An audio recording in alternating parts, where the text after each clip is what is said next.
Okay, we are now officially live, and it is Friday FARcast. Welcome to the show, and we are little cast cat of the day, Ichi, for pets, and I hope everybody is reasonably well. I apologize for the lateness. I missed assiduously to get here on time. And I had a situation where I have a new housemate, and the last couple of times some things have come up, but they haven't been bad. Kind of bled into the show. The show can't really have been able to really resolve time. So anyway, you don't really need to hear a lot about that. Like I'm running around trying to make difficult call or 12 or being able to put that so you understand that there a somewhat logical reason for what for a time.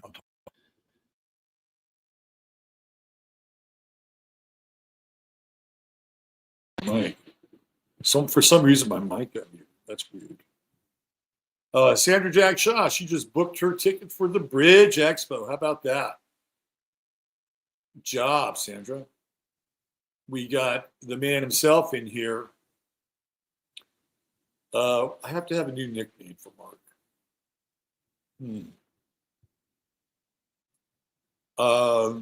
What would it be? Sri Mark Krishna or something like that. Mark has entered into a very interesting space that is reserved for people who touch the current in a good way. So I have to address him accordingly.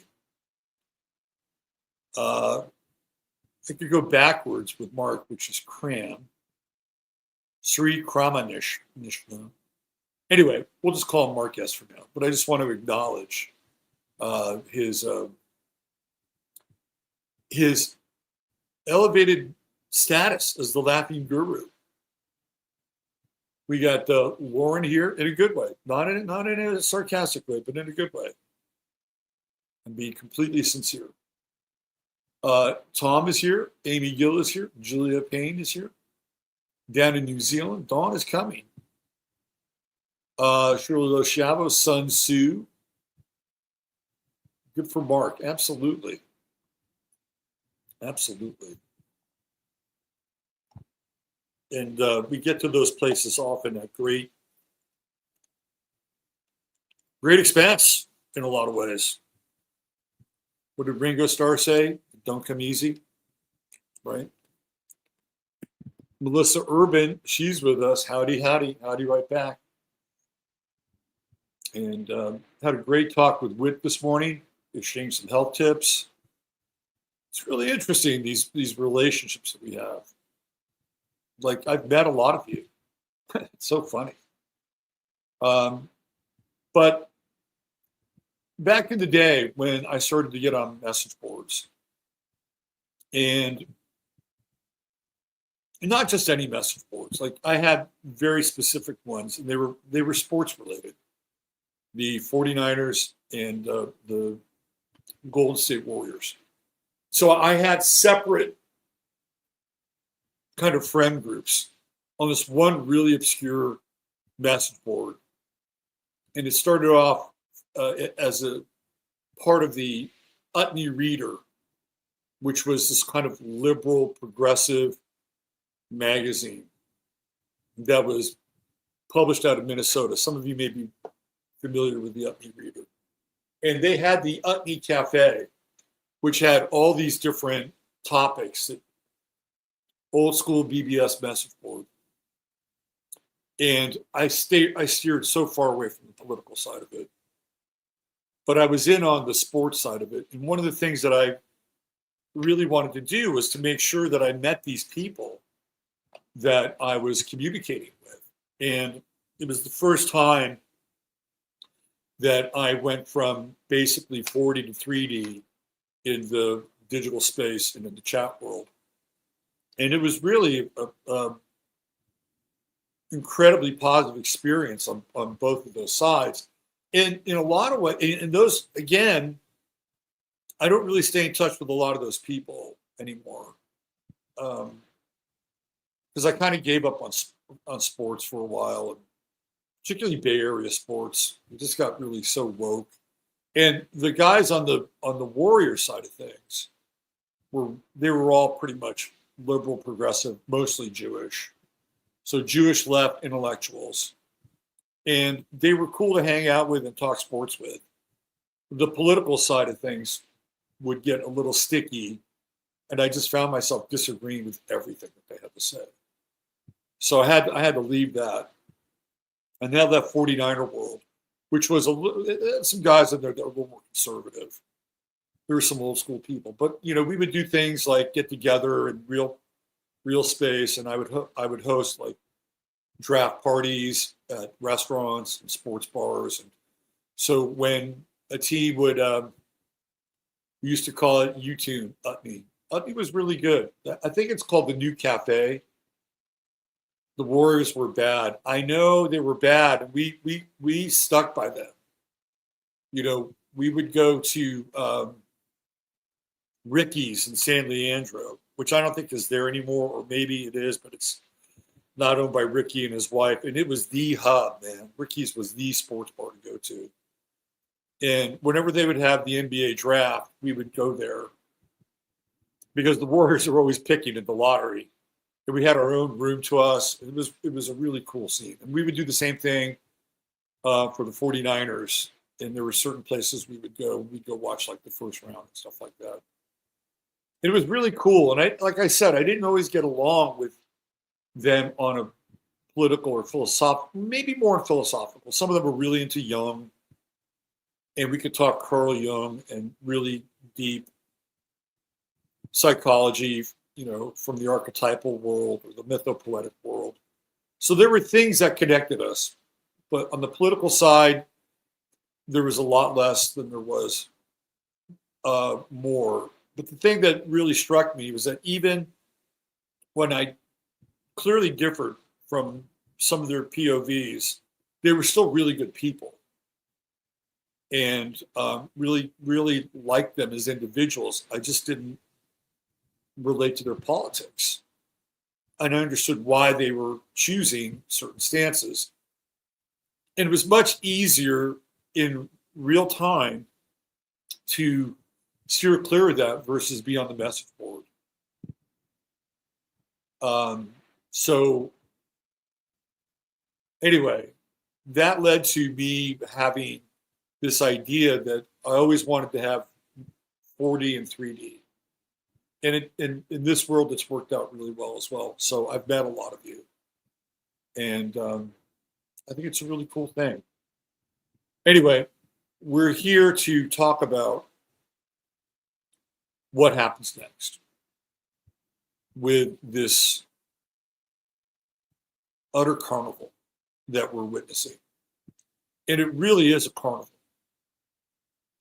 So before I open the lines here, so that some of you could come in and talk and share whatever it is your experience is, let me just go back and kind of address the timeline with just a little bit. Okay, we're going to just look at this timeline a little bit. Because when you look at the timeline, we begin to understand that these events now are cascading on top of one another. And for me, 0 point is Epstein. That is the 0 point. You could look at Israel and Iran, and I know that a lot of people talk about the United States bombing Iran. This is one of the things that even Nick Fuentes and Tucker Carlson agree upon. That that's a fait accompli, that we bombed Iran, Iran is the enemy. It's part of the neocon regime change program. I'm not sure I'm in the same ballpark with those guys. And I've stated this before, and primarily because I think Iran's kind of in on it. I think they're kind of in on this thing. Now, how deep they're in on it,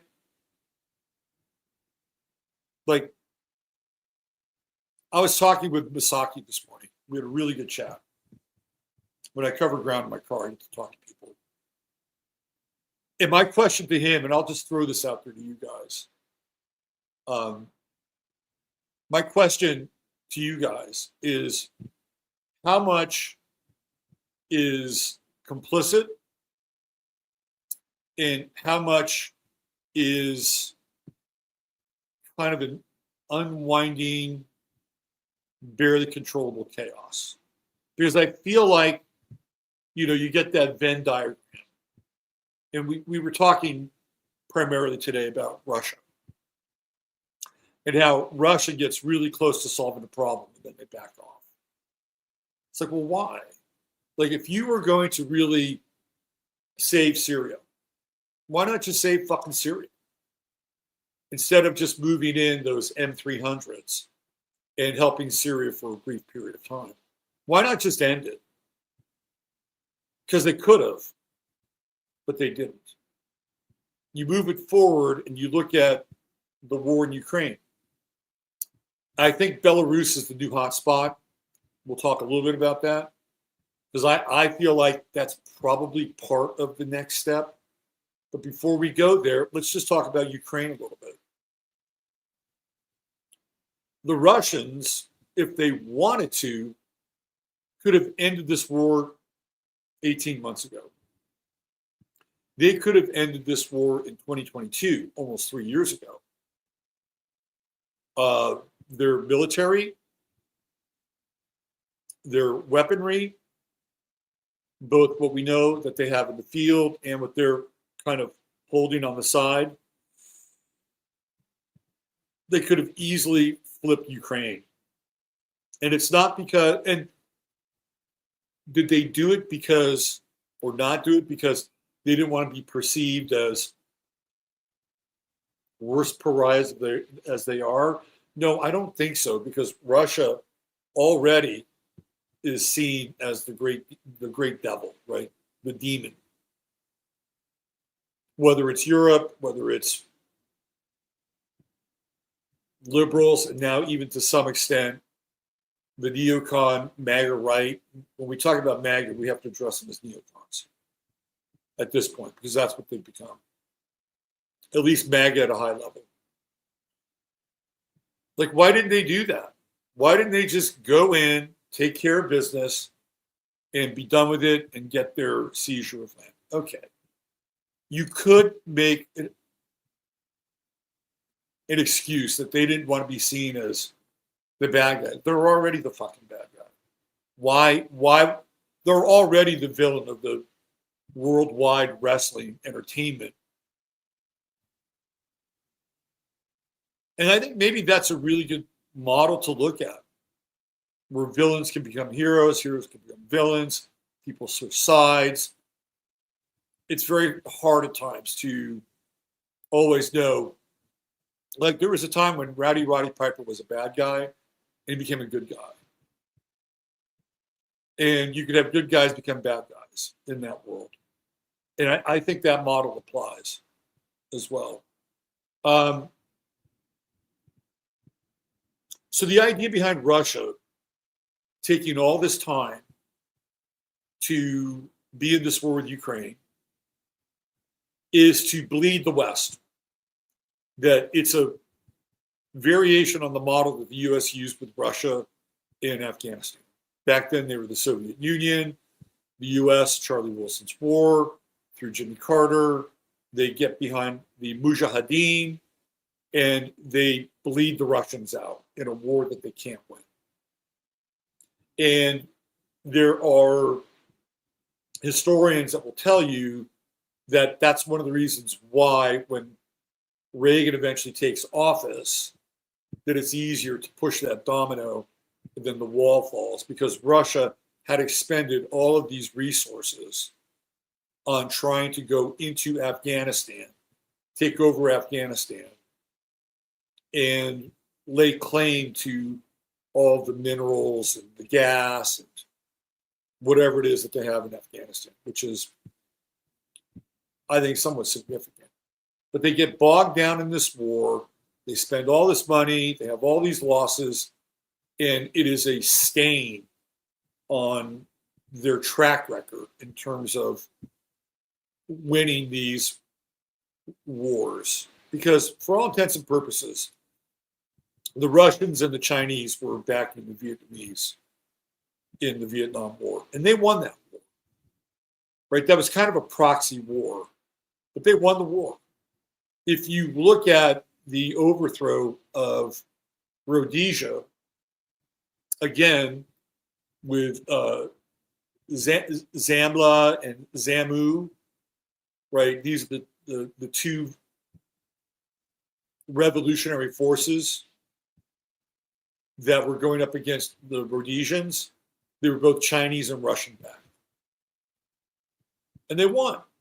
Anytime Russia got involved in a proxy war, they pretty much won. Same thing happened in Angola. They brought in the Cubans, and they were able to defeat the Southern Angolans because the Southern Angolans had no stomach to fight. And once they turned, whatever kind of CIA forces that were there, and they were there in Angola, and the South Africans who'd been drawn into that battle, and they weren't really supposed to be there, they lost. So Russia had, or the Soviet Union had, kind of an unimpeded record in defeating the West in proxy wars. Even North Korea, which to this day still has not been ended. That war has not ended. Right? They kind of declared it a bit of a draw, said, okay, you can have a North and there can be a South. But that's kind of a win, right? That was kind of a win for Russia, China. So this is really the first time in Afghanistan where the post-Marxist overthrow of the Soviet Union, where they take it on the chin. And the whole idea was for them to bleed out their resources. It's an economic war. And they fight and they lose people, money, and then they throw in the towel, which ultimately, theoretically, leads to what happens later on with Reagan, although that's even a bit more murky. I'm giving you the historian's sort of version of it. So are they trying to do the same thing, Russia, to the United States and bleed us out with foreign aid and have this conflict in Ukraine be very divisive domestically? Are they playing the role of the U.S. in this war with Ukraine, and we're the former Soviet Union? That model doesn't work. And the reason it doesn't work is because the Russians are, again, fighting and embroiled in what we consider to be a ground conflict, right? The Russians, even though they're a huge country, they have their own issues with population and their own issues with kind of their version of an ethno-state, meaning that they don't want to kill off a bunch of pure Russians in this war. And the Russians are also having some other issues with the Uzbekis and the Kurds and that area, some of which have decided that they wanted to fight for Russia, right? But the longer that Russia stays in this war, it's like, what's the toll here? The toll for the United States is economic. The toll for the Russians is economic, and it's also people. So the longer that this goes on, the more Russians will get killed. So do they have an investment in getting the U.S. embroiled in an Afghan-style war. If it was only that, then maybe, if they could limit their losses. But Russia has taken it on the chin financially. They had their pipeline blown up. They're not sending gas to Europe. They sell the gas to India, which then in turn sells the gas to Europe. But now Trump wants to tariff that shit from India, right? To put pressure on India to not sell gas to the Europeans. So we're in a really weird war with shifting alliances and the whole nine. And I'm just bringing this up because wars are not always what they seem to be. And in Iran, we just take it as a fait accompli that these bombings of these facilities happen. Let's be honest, we really don't know.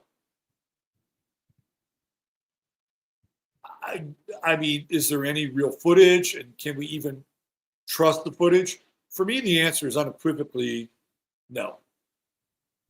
Not at all. But that is sort of the company line with Iran. So even when you get into somebody like as hardcore right wing as Nick Fuentes, he still believes that there's a war going on there. I'm not entirely sure. Right? I am not entirely sure. Now, what happened in Qatar with this conference, was that real? Well, there seems to be kind of this uprising now in the Muslim world where now you have Saudi Arabia saying, well, if you're going to start to kill other Saudi Arabians or Muslims, then we're going to come in. Right? We are going to come in. Indonesia, which is a Muslim country, has said that they'll commit 20,000 troops to go protect Gaza. So the idea that we're actually even fighting a war with Iran, I think, has to be questioned. We just don't know. And to just take that as evidence that this has been going on is, I think, a bit of a mistake. Now, we know that there's sanctions on Iran, that they have strong trading partnerships with both Russia and China, primarily the latter. But we're in this fog of war now. So everything that we see, we have to question to some extent. And it gets back to this idea of how much is based on this complicit agreement that they're going to create this theater of war, and how much of it can go live and kinetic if there's a mistake or somebody decides to break with the script. Let me give you another example. And I've talked about this before. Most crime families work together. Unless, of course, there's some kind of a dispute. If typically what had happened before is you had these warring crime families for turf, or somebody got killed and they have to go out and do some retribution. But by and large, they pretty much worked together and then they chopped up their territory. You got this side of town, we got this street corner, you got X amount of corners, we got these corners. They'd work that out. Every now and then, you get a hothead that would come up through a family and want to make their name and then do something. This is how John Gotti came about, by the way. And if you've been watching this show long enough, or the programming that I've had here with people like Russ and many others, that it's my contention that what we're dealing with are crime families. Crime families who have matriculated and made their way into respectable positions, whether it's government, corporations, finance, because that's what happens with crime families. If you look 2-3 generations down the line, right? Like Meyer Lansky, who was the head of both mobs in this country, decided he made a clear choice. I'm in it for Meyer Lansky. I'm not in it for the Rothschilds. I'm in it for Meyer Lansky. So he was an independent agent working on behalf of Meyer Lansky and his corporation or his syndicate people. But every now and then, something goes wrong, right? Every now and then, one of these families who, through their complicit nature, given the appearance that there's some kind of beef, well, then all of a sudden, something happens and stray bullets occur, and the next thing you know, you got a hot situation. But usually what happens is that through some kind of negotiation, it resolves itself, and they go back to being able to operate. And there are plenty of families that we can bring up and talk about that fall into this category. I think the Trump family is one of those families. And you may disagree with me, but that is my contention. The Clinton family is another family. The Bush family is another family. The Soros family is another family. The Biden family is another family. The Pelosi family is another family. And that's just within the context of our borders and our government. And there's more, right? There is more. So they tend to work together in order to advance their goals to maintain their power and their position. Yesterday, when I did 15 minutes, I was really out of it because I just hadn't slept. So there were a lot of like missing gaps in my brain that I was trying to access. And one of the crime families that I wanted to talk about were the Jesuits. The Jesuits are a antecedent of the Dominicans, and the Dominicans are an antecedent of the Franciscans.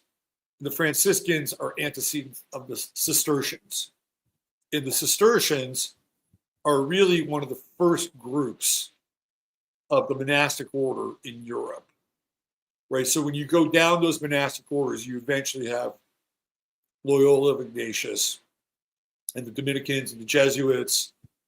And when you look at the Jesuit influence of people in government, the same Jesuits that educated Donald Trump educated Gavin Newsom. They're another crime family. They're another syndicate. So this idea that we have this world where these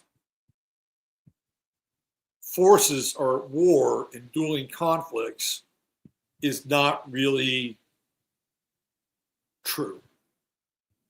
A lot of this is for show. It's just like the Cold War. There was a part of the Cold War that was fake. There's another part of the Cold War that was real. And it's really, you can go back and go watch Anthony Sutton, who is, to me, the OG around all this stuff. If you look at, let's say, the Korean War, all right, where did the North Koreans get all their armaments from? Where did they get their airplanes? Where did they get their tanks? Where did they get their anti-aircraft weapons? Well, they got them from two places, Russia and China. And who sold those countries the parts to make those weapons? Us.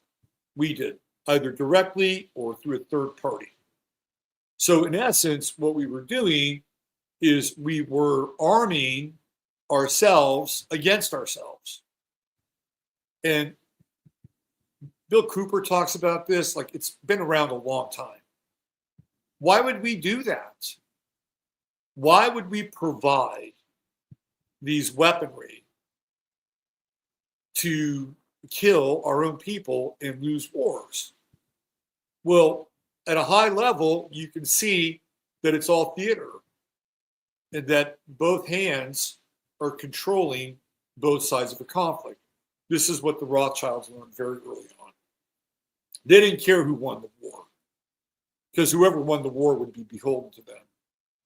So if you have so-called internationalists, which is what they used to call globalists, and Ronald Reagan was an internationalist, by the way. If you have internationalists, what they serve is a global order, and that there is no United States, there is no China, there is no Soviet Union or Russia. There's only one global conglomerate that serves its own end. And that's the highest level that you can get to. And what they do is they provide this white hat, black hat reality that people buy into. And if you know those sorts of things, you understand those sorts of things, you can look at this from a completely different level. But every now and then, either decisions are made to advance whatever kind of minimal conflict into a more major conflict, or something goes wrong. And one of these families or one of these groups gets backdoored and the agreement goes sideways or south. And that's when things can get more kind of kinetic, right? It happens with crime families, and it happens within these kind of ruling elite families that have been around for a very long time. Some of them are newer. Some of them have been around for centuries. So when we look at this, we have to look at it from that level. It's kind of like also looking at Vanguard, BlackRock, Blackstone. What's another one? Front Street or First Street. Any of these massive groups, they control just about everything. Like they just buy companies, they suck them up, and it could look like it's Nike versus Adidas, but it's really not, because they're owned by the same people. So what we have is we have an illusion of competition. We have an illusion of rivalry, and it serves the purpose to fuel duality. So we have to be very, I think, conscious of these elements that are at play. Very, very conscious of it. Tom brings up a really interesting point. Worldwide communism back then, the U.S. had been infiltrated. Absolutely. But it was more so. But the thing is, right, you have to understand that the Soviet Union, through the Bolsheviks, was also a product of the same people who helped ramp up Germany after World War I. It's the same people. Back in the day, we used to call them internationalists with one goal. And they will move resources from one continent in one system to another. Clearly, they did this with China. And China was going to be the counter force that would wind up opposing the United States. They would take on the role as being the new Russia in terms of backing certain countries or getting involved. Like right now, they're involved with Iran, right? But the thing that China has done more than Russia could do is it's become an economic rival to the United States, which the Soviet Union could never do for a number of reasons, mostly because of the system. China has grafted a form of capitalism on top of their one state socialist or Maoist model, which makes them quite dangerous in terms of the economic stuff.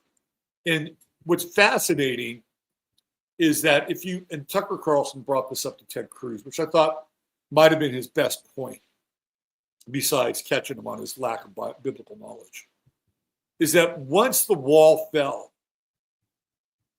you would think that we wouldn't have to have all those bases in Europe anymore, right?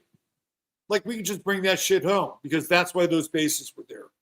We could begin to demilitarize, and the real golden age of America could really start to take root. because we didn't have to expend all of our resources. That was the beautiful thing. How long did that last? As long as it took to get to Gulf War I and started this thing all over again, right? So while we're mired kind of in the beginning of this new cycle of conflict with the neocons wars, so instead of having one massive global war, we're going to have a bunch of mini wars. What's China doing? China's ramping up.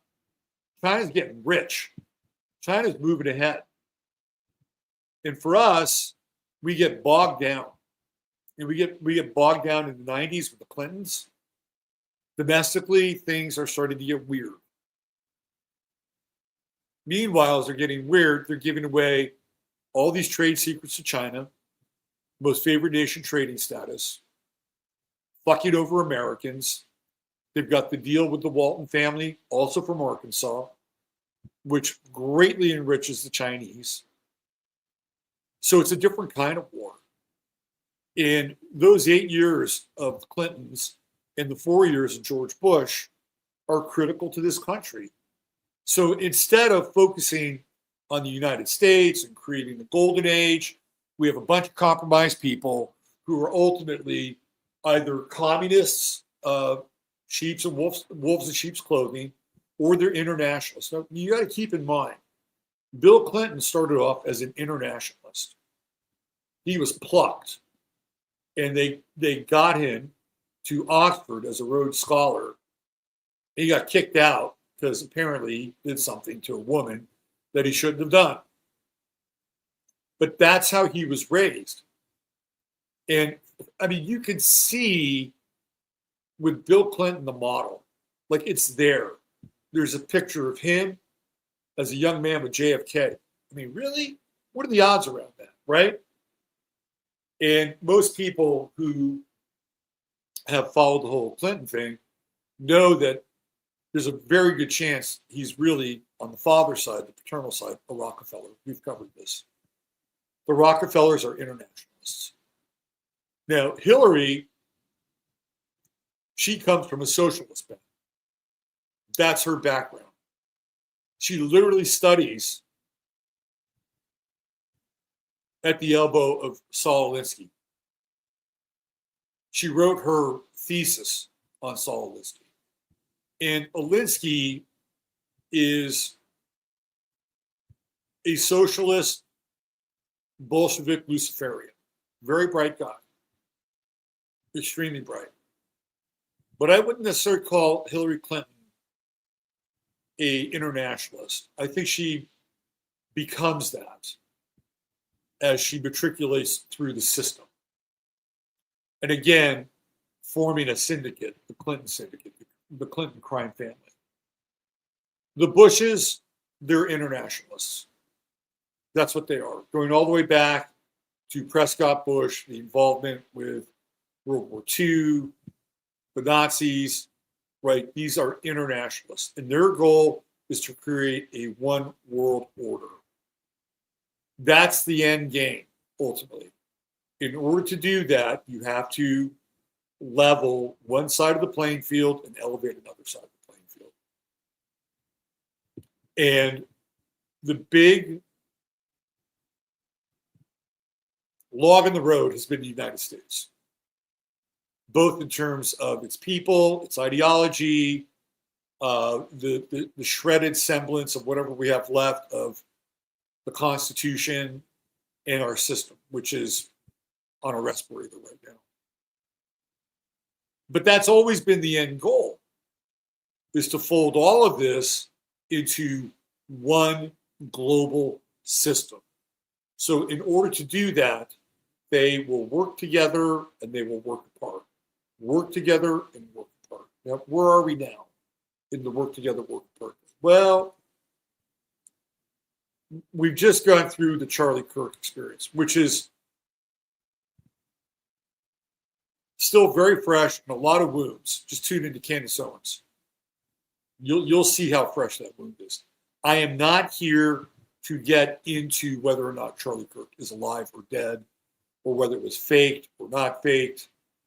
That's not really, I'm not going to go down that rabbit hole. If you want to go down that rabbit hole, you're going to have a chance to do that, because I'll put the link in and you can come in and you can talk about whatever you want, including that. But we're operating now as if this thing has happened, but there are way more questions than answers. And when there's more questions than answers, that's when things get tricky. Now, I said that Epstein is ground zero. I went to the Ukraine war. I talked a little bit about that. Israel clearly is in this discussion. It's not ground zero. Ground zero is Epstein. And we saw the Trump administration just absolutely become contorted around this. You had essentially Epstein 1.0 with the influencers and their little Epstein binders. Oh, look what we got. You got a bunch of retracted shit. Or redacted shit. All right.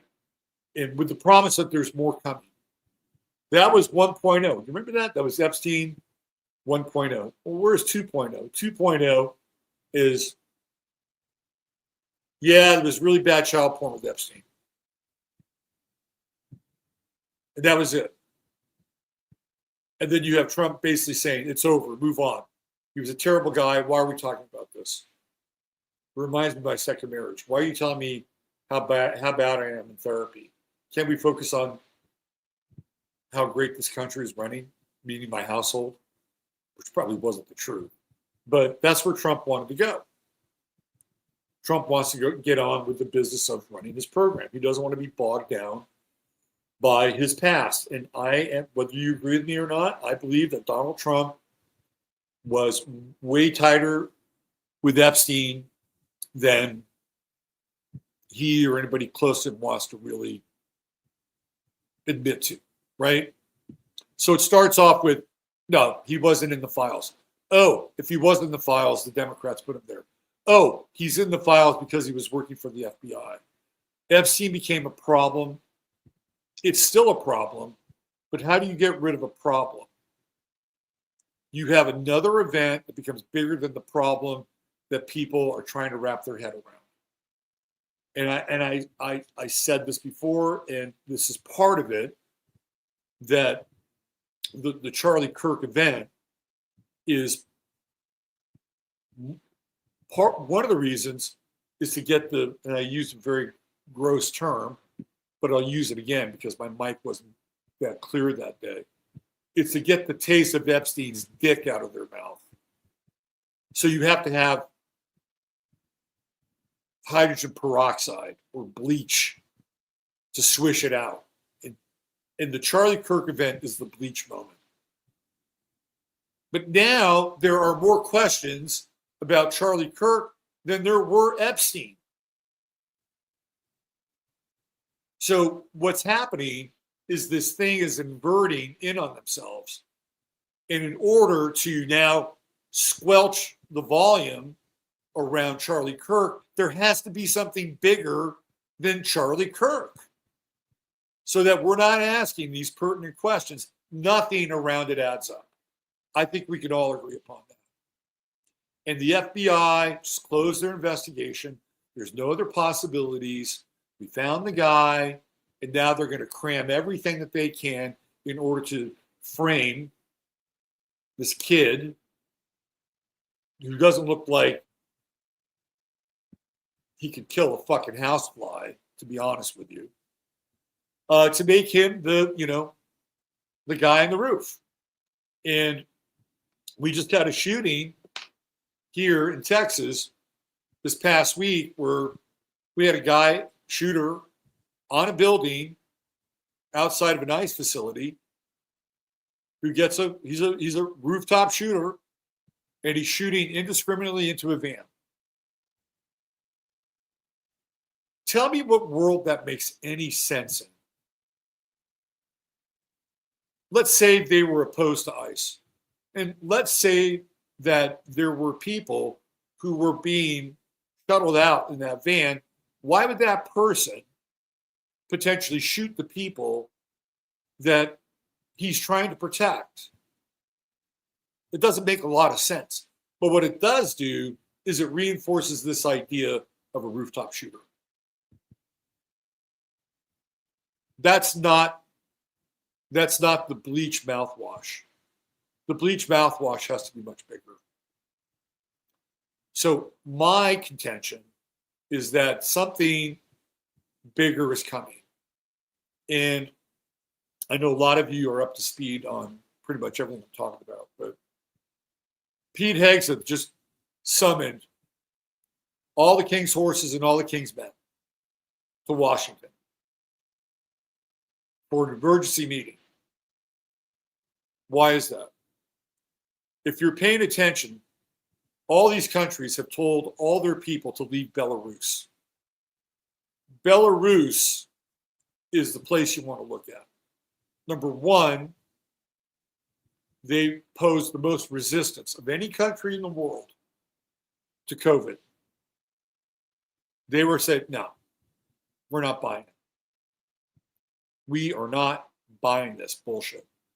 And they went about their business and they ran their lives, right? So these countries, these companies, these corporations, these entities, they have a very long memory. So if they want to get back at Belarus, they can. And they can say that Belarus is staging like operations for Russia. And there's a very close relation between Belarus and Russia. Because Russia helped Belarus in a regime change situation very quickly. So that's the area that I would pay attention to, would be Belarus. Now, if you have been paying attention to what's going on in Europe, they've been having problems with the internet to the point where their ATMs aren't working. And they've been telling their people, hey, it's not a big deal. Just start carrying cash. Well, what happens if there's an internet outage or a power outage or a grid outage? Maybe it's in Europe, maybe it's US, I'm thinking more Europe. And they say, oh, it's Belarus, right? We found that these hackers are out of Belarus. Next thing you know, you got troops on the ground, right? Now, what's interesting to note is that Donald Trump and Vladimir Putin met in Alaska recently. Why?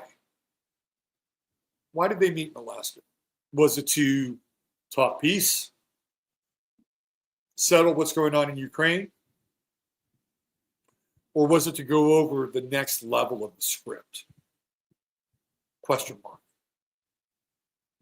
Because it's not long after that Trump says, hey, we're going to arm Ukraine. We think this is a war they could win, so we're back in. And who's to say that that talking point was not agreed upon by Trump and Putin? We don't know, right? We're not a fly in the wall. We get no transparency, and we have to sit around and basically wait for the next shoe to drop.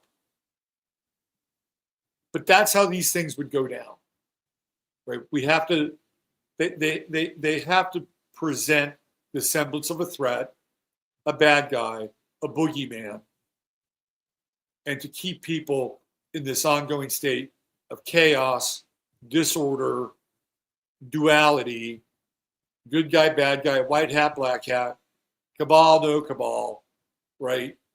Left, right, Democrat, Republican, conservative, liberal. This is how they do it. The duality game is where they derive their energy from. So this is where my thinking is at. That this is the next step, is to create an event that gets people to stop talking about Charlie Kirk. And each one has to be more dramatic than the one before it. There's something else here about this.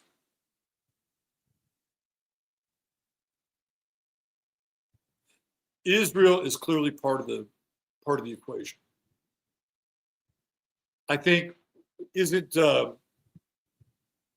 Netanyahu's in New York, right? And he addressed the UN, And you had all these delegates get up and walk out. And you're seeing sort of the screw turn a little bit on the European side. You have von der Leyen coming in and saying, yeah, we'll rebuild Gaza. EU will rebuild Gaza. You're having more of a strident tone coming from places like France and Spain. So the EU is now kind of moving, slightly more. Now, this is what, 2 years? October 7th will be 2 years from when this whole thing started. And who's to say that's not scripted as well? But when you look at it from that perspective, the United States and Israel become more and more isolated in the global game. Because nobody else is taking Israel's side, except for the United States. So we have to factor that in as well. And that if they want a global order, the biggest thing that they need to do is to eliminate the United States as it is. They also have to change the playing field on just about every other country in the world that isn't already in. Right? You understand this? And that is a very that's a big piece of the final fit of the puzzle. Now, we know that Donald Trump is a fucking Gemini on steroids. And he will give you things that look good on paper, like the Tylenol thing or some of the Maha stuff. So he will throw the masses some bones with a little bit of meat on them. Meanwhile, he'll do other things that people don't agree with. Some of this is intentional. Some of this is a byproduct of his, I think, astrological bipolarity. And it's hard to say which one meets where, right? So one of the things with Trump, this is why I suggested watching A Fistful of Dollars. That's the model, where Clint Eastwood's character, who's basically a man with no name, turns the Mexican gang against the American family and plays both sides against the middle. If Trump sees himself in playing that ultimate role, to what end is that?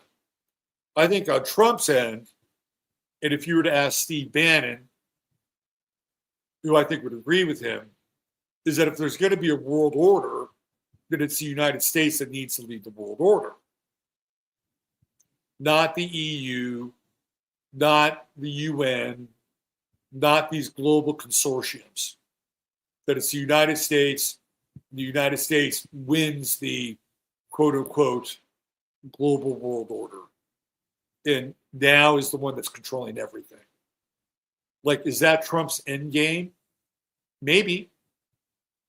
The other thing is that, and this is something that we have to factor into as well, is that Trump has a very checkered past. And it's not just Epstein.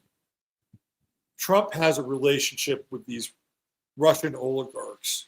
If you want to go down that rabbit hole, there's a name that I suggest you dive into. The name is Felix Sater, Sater. And he's somebody that has helped play a role in keeping Trump afloat financially. If you want to go down a rabbit hole, go down the Felix Sater rabbit hole. So there's a connection there, right? But he's got other things. It's not just the Epstein girls. It's money, finances, who's funded him. George Soros bailed him out in Chicago. Now he's turned the corner a bit on Soros. And the reason why is because whatever agreement he had with George Soros, he may not have with Alex Soros, who's now the new boogeyman. So he may go more in on the Soros side than he's ever gone in before. But Soros saved his bacon. So did the Rothschilds. Trump has political favors to pay.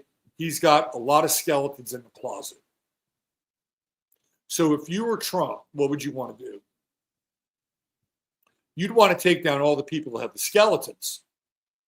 so that ultimately there's no paper trail. There's nobody around. And the only way you do that is if you run the table, right? That's the only way you do it. So in order to do that, that means you got to turn the tables on the people that theoretically you're cooperating with in order to create a world order. So at the end of the day, you're at the top of the world order, your past has been expunged, and your legacy is intact, and there are statues of you everywhere for saving the fucking world in the United States. So this is the long term on the Trump side. And I don't claim to know everything. In fact, I just try to piece things together. But based historically, and we can see the pattern, right? There is going to be another thing. It is coming, and it will be bigger than Charlie Kirk. I guarantee you. And it's not going to take that long. Because the more questions that are asked about Charlie Kirk, the hotter it gets on the current administration. Kash Patel just looks like Ash Patel at this point. He's toast. Nobody takes him seriously. Nobody respects him. Nobody respects Pam Bondi. I don't know how they respect Marco Rubio. That's one of the greatest, makeovers I've ever seen.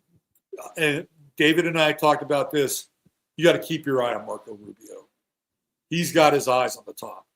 He'll do anything. He will do anything. At least Trump has this weird semblance of pride. Rubio doesn't have any pride at all. He'll do anything. Trump wants to be on top. He wants to be the winner. Rubio's willing to submit. He's willing to submit until he gets what he wants. And he's turning out to be a big winner in all of this. Oh, look at Mark. Who does Trump take with him to Israel? I don't know if J.D. Vance was there. Marco Rubio was there, right? Marco Rubio went there, put on the little hat. Boy, he looked really into it too. He threw himself into that. So this is my question. What happens next? A lot of you have some interesting thoughts, maybe your own experiences, maybe you have questions. This is your opportunity to come on here, talk about it, ask, interact. Before I put the link to join the show into the chat, I do want to bring in True Hemp Science. So True Hemp Science is your one-stop shop for all things CBD. I had one of they have a new sleep gummy. It looks like a bear. Boy, that was so good last night. I needed it. It really helped me. I was boom, boom, out go the lights. Right? And I hit the sack like a fucking sack of potatoes. And I had more intense dreams, but at least I was on the winning side of the violence in last night's dreams. Anyway, True Hemp Science. My bad dreams weren't caused by the CBD, trust me. It's just historical. That's what Scorpio in the 12th house. I have more, my dreams are more nightmarish than they are ecstatic or idyllic. So there you go. True Hemp Science, your one-stop shop. Get $100 or more. Type in 15MINS. Get the generosity of the goodie bag. When you spend it, $150 get you free shipping. And there's always a money-back guarantee if you take advantage of it prior to 30 days. All right, why don't I do this? I'm going to put the number into, it's not even a number, it's just here and here.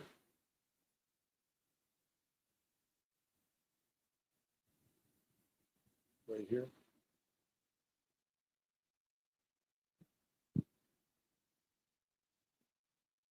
Right there. What is this with Tylenol? It's not good. Maybe your friend OD'd on it or something. Tylenol destroys your liver. If you're going to take anything, go with the Advil. 44-star generals are still getting their asses kicked by dudes in sandals. Ain't that the truth? We aren't meant to be one. Well, it depends on who the we is. Depends on who the we is. I'm not even talking about the United States. You are the we. You are the we. We're talking about a whole different equation here, but I hear where you're coming from. So there you go. There's the link. So while I'm waiting for people to show up and join into the show, I wanted to bring up something else. It's a little tangential to this, and we can put it on the table, right? We can put this on the table. There's a new app out there called T. Are you guys familiar with the T app at all? Man, it is just brutal, absolutely brutal. It is an app for social, and it's for women. And it started by this guy who I think worked for Salesforce at one point in time. And it comes out of this tradition of like Black women getting together, having tea, and basically gossiping. Like, so this whole tea thing, I think, really started to get off the ground during Jupiter and Gemini. And it's another wrecking ball to young people in relationships. So if you're a young man, now you have to contend with a gossip app. I shit you not. It's brutal. Absolutely brutal. And it's another just total wrecking ball. And the weird thing that I came across is like this founder of T. Let me show you this. This is the founder of T. His name is Sean Cook. And he's competing for one of the longest necks in social media. And a lot of times when I do this, here we go. There's Sean Cook. This is the founder of T right here. The T app. Now, this is not a slight to anybody who decides that they want to share the company of men. But this man looks like a man who wants to share the company of men. However, when you read his bio, he's married and he has 3 kids. But when you go in, and he goes by Isaac Hayes III, like, talk about cultural appropriation. First of all, he's taking something that is typically associated with Black culture and throwing it out there, which is, I say, cultural appropriation. And he calls himself fucking Isaac Hayes III. Why isn't anybody getting on this guy's case about cultural appropriation? Do you remember when I said green and pink or lavender would be these colors that would be very popular when Kamala Harris was running for president? And sure enough, they were. They're the colors of her sorority. Check out the colors here. This is the color scheme for T. That's the color scheme for Kamala Harris' sorority, right? And it looks all very natural and organic, and it's really anything but.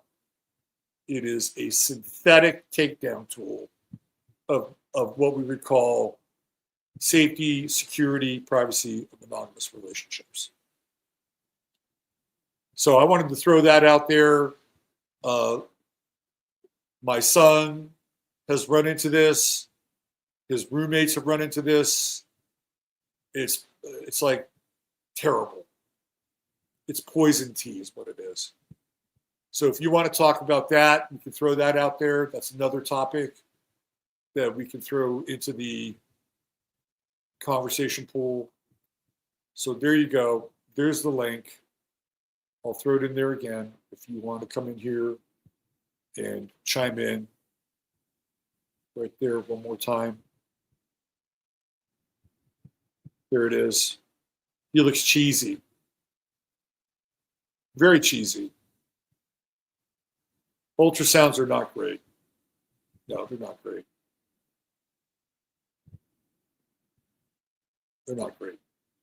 How did we live before we got ultrasounds? Right? How did we live? Texas Rangers fan. I'm not a Rangers fan. I'm a fan of the Rootless Cosmopolitans, also known as the Athletics, formerly the Oakland Athletics. I wear the White Sox hat because I like the color. People will ask me, "Oh, are you a Sox fan?" Not really, but I like the color. I was trying to find my Chief Wampum hat. You know, Wampum from the Cleveland Indians, because they're right now overtaking the Detroit Tigers. And if I had another team besides the A's, it would be the Detroit Tigers, because that was the team that I was kind of obsessed with growing up, particularly Denny McClain, who was the last 31-game winner. Yeah, I'm not a huge Rangers fan. I don't hate the Rangers. Now, when I was younger, I also liked the Houston Astros. But now that they're in the same division with the A's, even the A's, poor A's, they're like Chiron. They got kicked out of Oakland. They have a shitty owner who doesn't invest in the team. Don't even get me started about the A's. It's one of my beefs with pro sports. So I have a Kansas City A's cap. I rock that every now and then. All right, people, lines are open. Lines are open. Jaron Mailing Clark is here. Hello, Jaron. Good to see you. Go Tigers. Let's throw that up there. Go Tigers. Yeah, I was a big 1968 Detroit Tigers fan. I can name you the starting lineup of the Detroit Tigers. It will always be Oakland A's to me. I know, right? Charlotte Day says, watch Massachusetts. Okay, that's on the list for sure.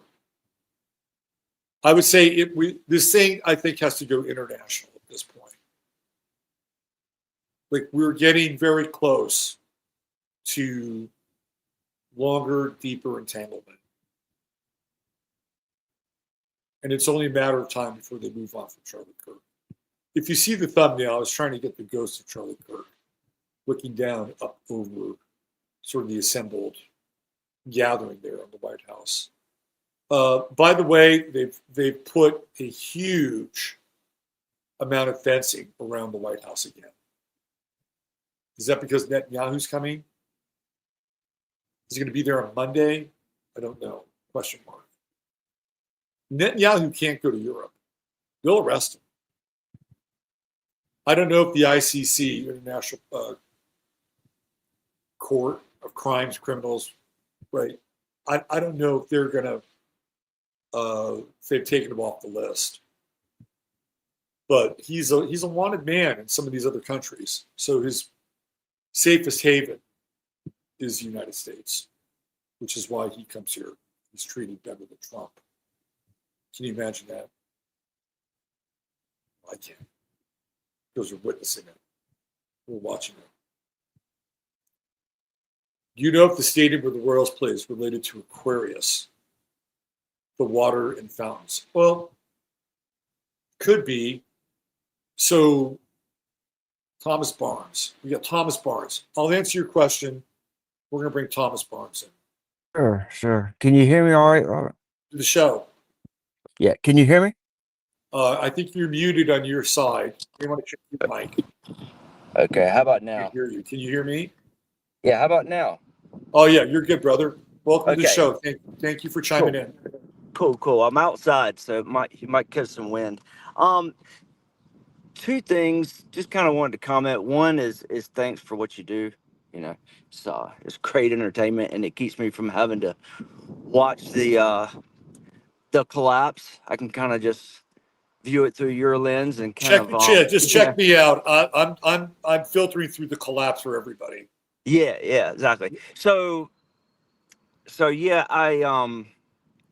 I think one of the things that I always think about is I remember Obama saying something to the effect of, "It's going to be like a Chinese firing squad." And so it kind of makes me feel like that this chaos and all this stuff has to be orchestrated on some level. Yes, I agree. And to what level, and I guess, to what end, right? Is it just everybody kind of shoots and then everyone falls dead and then somebody can come in with a grab bag and take the remaining what's left over and kind of have AI do the rest of it? It kind of feels like something like that, but I'll also try to keep my feet on the ground so I don't get too out there. But there's definitely something going on, you know. So I guess maybe I'll leave that comment and let you kind of roll with it. Before you go, yeah, let's interact a little bit here. I agree with you. Order ab chao. That is the motto, right? Out of chaos, order, and that's always been the proclamation of what we would call the New World Order. But when you get into moments of chaos, and we've heard Rahm Emanuel, never let a good crisis go to waste. There are people who may diverge from the script and the chaos for their own agenda. And that is kind of the wild card. And, we don't really know how these things happen or unfold. That's kind of the X factor. But I think ultimately what they have to do in order to create like this, novo orderum seclorum, is they have to wipe out the past. And the past is comprehensive, right? Like if you were to look at, if people were to say, well, it's the three Abrahamic religions, those are the problem, right? Islam, Christianity, and Judaism. Well, if you wanted to start a new world order and wipe out the past, you'd have to wipe them out too, right? And in order to do that, you'd have to have a population reduction because there's an incredible amount of Muslims in the world. So you'd have to wipe out that group at a population level. And then you'd have to wipe out the ideology, and you'd have to have some new organizing principle in order to replace that. And that would be from a religious spiritual level, and have people under, one version of a God, not the God, a God, and you'd have a political system. So it would be kind of more of a theosophical, theocratic state where you have sort of a new age version or new age religion. And I've often thought that the Baha'i faith is probably the one that's the most syncretic and lined up in order to sort of step in that kind of role, right? I don't know if you ever heard of this guy, Benjamin Creme. Do you know about Benjamin Creme at all? I don't think so. So Benjamin Creme was an interesting character. He was an artist. He also had ties to MI6. And Benjamin Creme's role was to be an emissary for a being called Maitreya. And this was very popular during the 90s and going into the early 2000s. And he claimed to have conversations with Maitreya. And Maitreya was, according to Benjamin Creme, was going to be the avatar that would unite the various world religions together and would emerge as the new world leader. Like the Theosophists tried to do this prior to World War II. And the person or the persons that they had settled on as being their version of the religious leader of the New World Order was either Krishnamurti or his brother.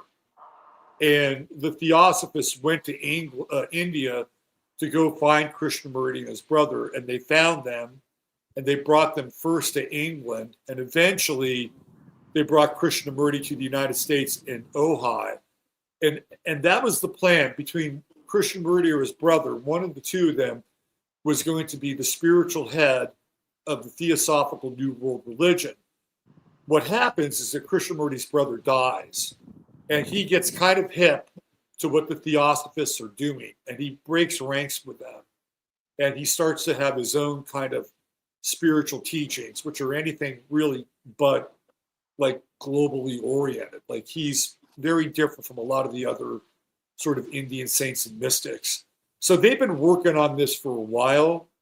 And Maitreya is this interesting character because, and this was like a rabbit hole that I went down years ago. There are pictures of Maitreya where he shows up in, of all places, Kenya. Well, who's from Kenya? Barack Obama is theoretically got a Kenyan father, right? If you look at this period of time where Obama, it's kind of like when theoretically Jesus goes to India, right? There's like this missing period of time. Obama works for this CIA front company. It's one of these machine companies, like office machine companies or whatever. And he spends a year abroad. Like, where does he go? Nobody really knows this about what Obama's doing during this 1 year. And if you look at pictures of, let me see if I can do this, get it up here, show you and other people. Obama and Maitreya, they look very similar when they are placed together. So let me bring this up. Yeah, it kind of seemed like when he said that, and I don't remember the context of the comment, but it was kind of like one of those comments where someone says something, but you knew they have a double meaning behind it. And Yeah. it was kind of like with a nod and a wink, like, yeah, it's going to be like a Chinese firing drill. And it always kind of stuck with me. And I feel like that everything's kind of speeding up, right? Like the days are going by faster. Absolutely. Things are just flying by us.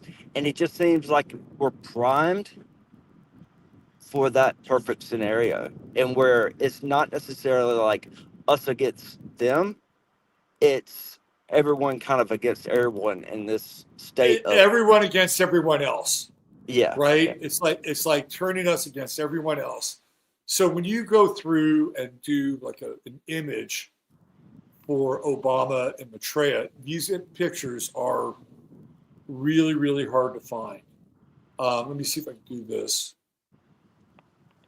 because I really want to show the photos here. They're really very interesting. Now, what happens is, and I wrote about this as well, is that when Obama went to get his Nobel Prize, there was this blue beam spiral that was, so when he was there, I believe it was in Oslo, Norway, there was this blue beam spiral, and the blue beam spiral was the same spiral that was often pictured with Maitreya. So let me see if I can find this. So that was the idea, right? Like there would be this person who would come in and it's kind of like this anti-Christian character. And if you look at, and I'm desperately trying to, I wasn't planning on talking about this, but if you look at the pictures and if you put the beard on Obama, he looks like Maitreya in this one series of pictures where Maitreya shows up in Kenya with these people. So the idea is that if you're going to have a new world order, you have to wipe out everything, including the religion. So if you bring these three religions together, which are all very caustic, and people see them as being the roots of like the problem here, well, you want to get rid of the Abrahamic religions, and you want to put them under like a one world rubric, including the religious, quote unquote, spiritual, mystical side. So they have scrubbed a lot of this on the internet. But if you type in Obama and Maitreya, you may be able to find something. Gotcha. Yeah. Well, I'll check it out. But yeah, again, thanks, and I'll let someone else. Where are you calling from, Thomas? North Carolina, coastal North Carolina. Yeah. All right. Yeah. Well, thanks for chiming in. We did a reading a year or two ago, and just been busy, but plan on getting together again soon. Okay. Well, thank you for your time. Thanks for chiming in, and have yourself a great day. Okay. All right. Thanks. All right. Here we go. Thomas Barnes.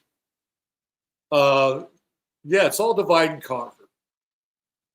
That, you know, the minute, right, that we start to get some traction with the so-called Black community. Like, they're starting to figure it out. They're like, we've been lied to here.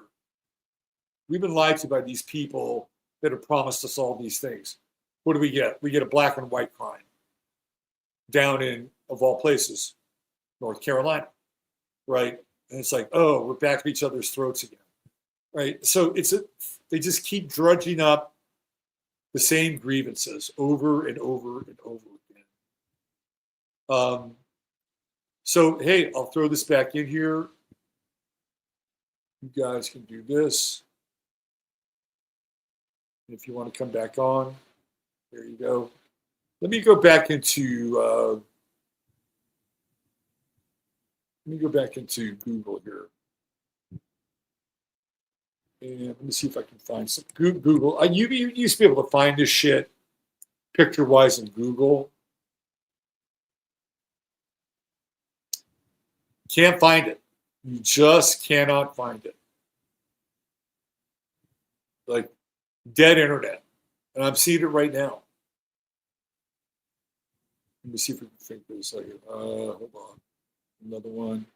What I'm really looking for are these photos, because these photos are really, really telling. And I used to write about this on my website, and I had a whole series of photos and everything. And when I got my website redone, they went away. Let me see if I can find another one here. Let's see what we got. Let me show Benjamin Creme for you guys. Now, this is Benjamin Creme right here. And he's a kind of a big missing piece to all of this. Now, he's no longer here. So he was an artist, but he was also part of this Share International and the Second Coming, and Maitreya is the world teacher. Right, so there are all these books: Transmission for Meditation, Ageless Wisdom Teaching. Let me see if I can do this.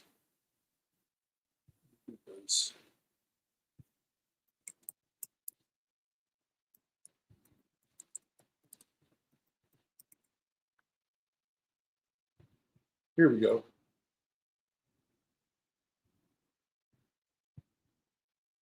All right. So this is the picture of Maitreya right here, right? So there are some people who've done this, and if you take away the beard,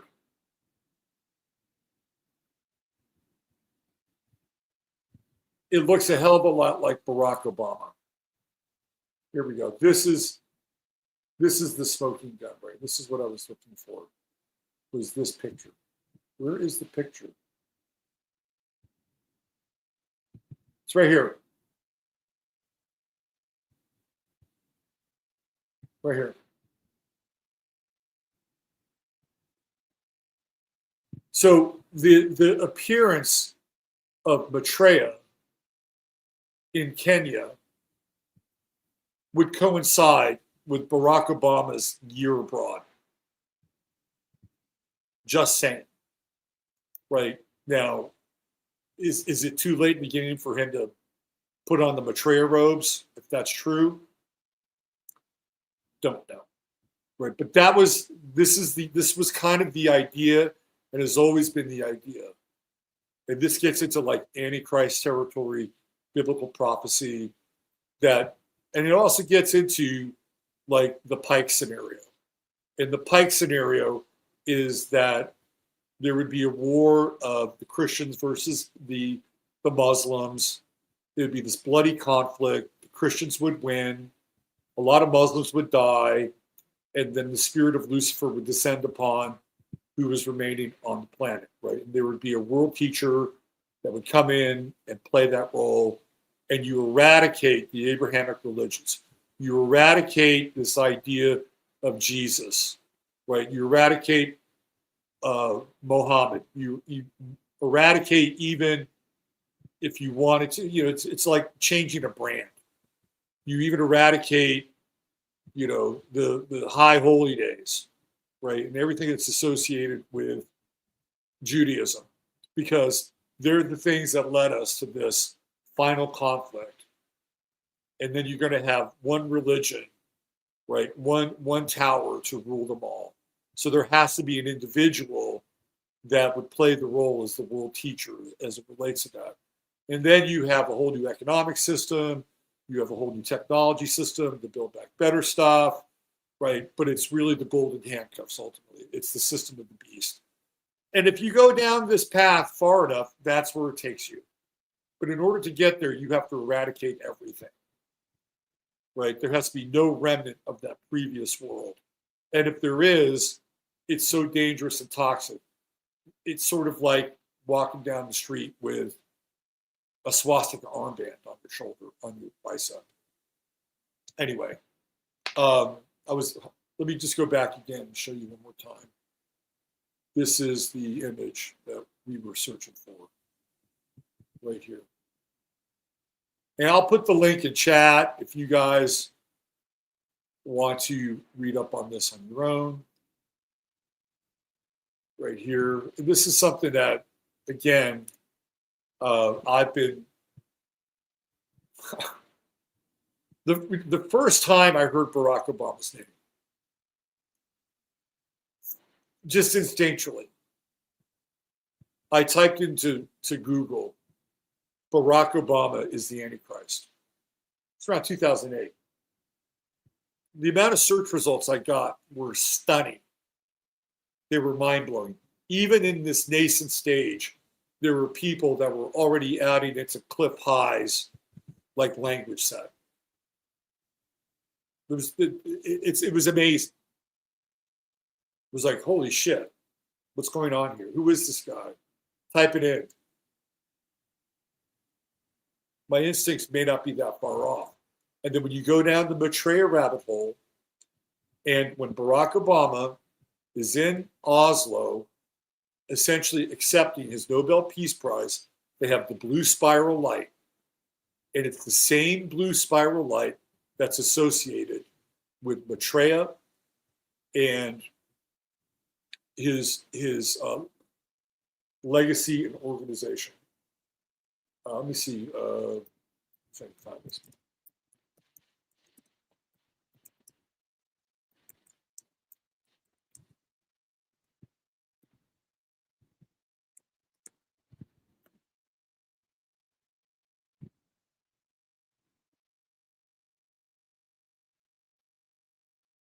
Let me see here.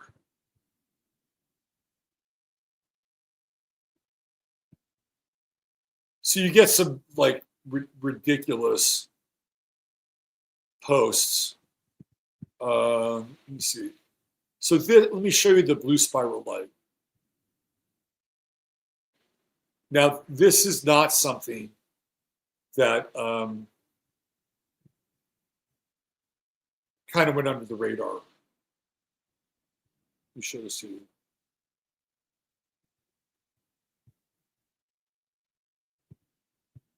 Scientists from all over the world are trying to figure out what caused a mysterious blue light to spiral in the sky over Norway on Wednesday.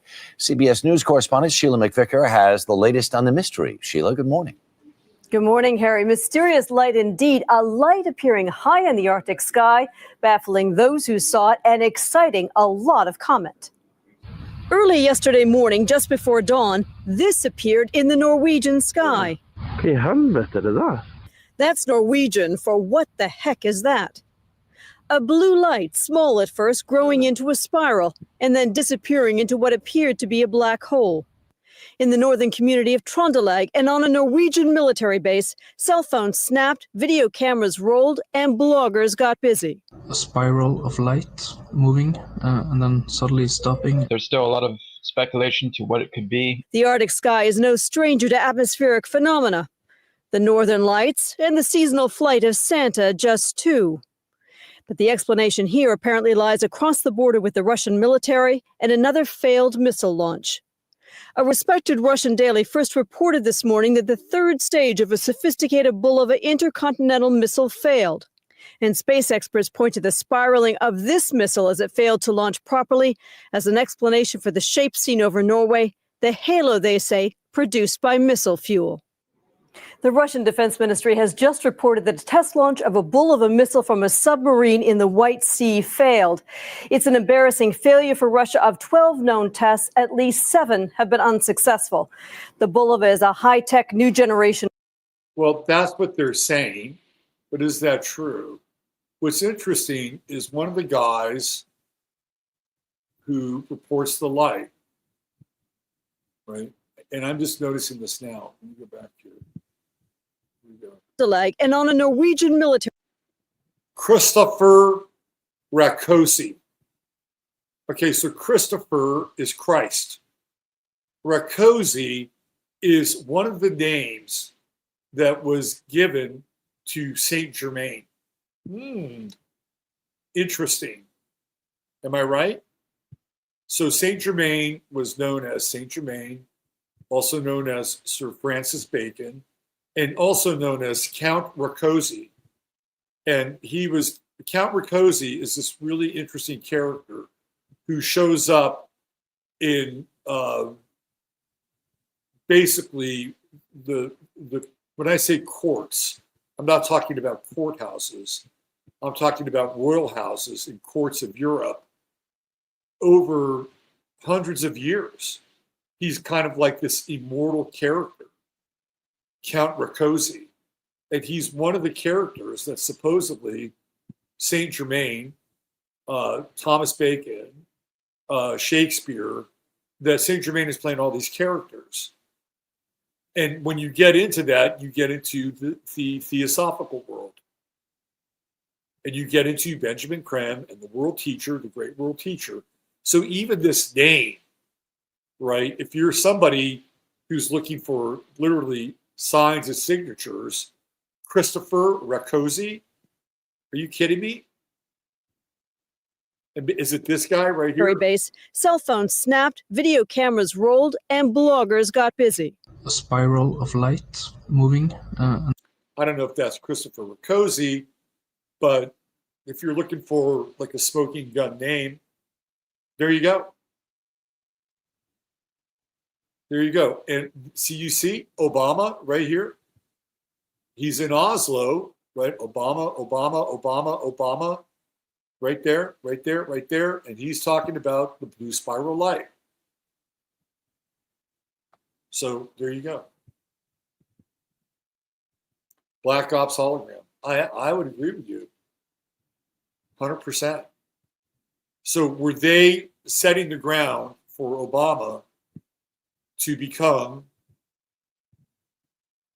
moving from his character of Maitreya to become, it's like, okay, well, we'll just bring him in as Obama, and he'll be the guy that can be the great world teacher. Too many skeletons in the closet, to be honest with you. But I'm just giving you a plausible scenario. So in order for this to work, they got to level everything, including belief. And what do we do now? We don't believe a goddamn thing. So how far of a bridge is it between not believing anything that the media gives us or the government tells us to having belief in nothing? It's the eradication of belief. And when you take that out to its fullest extension, you're eradicating belief in what? Jesus, God, Christianity, the afterlife, right? And let's say the most positive things that Christianity has, which is basically, hey, you treat somebody well. You treat them like your neighbor.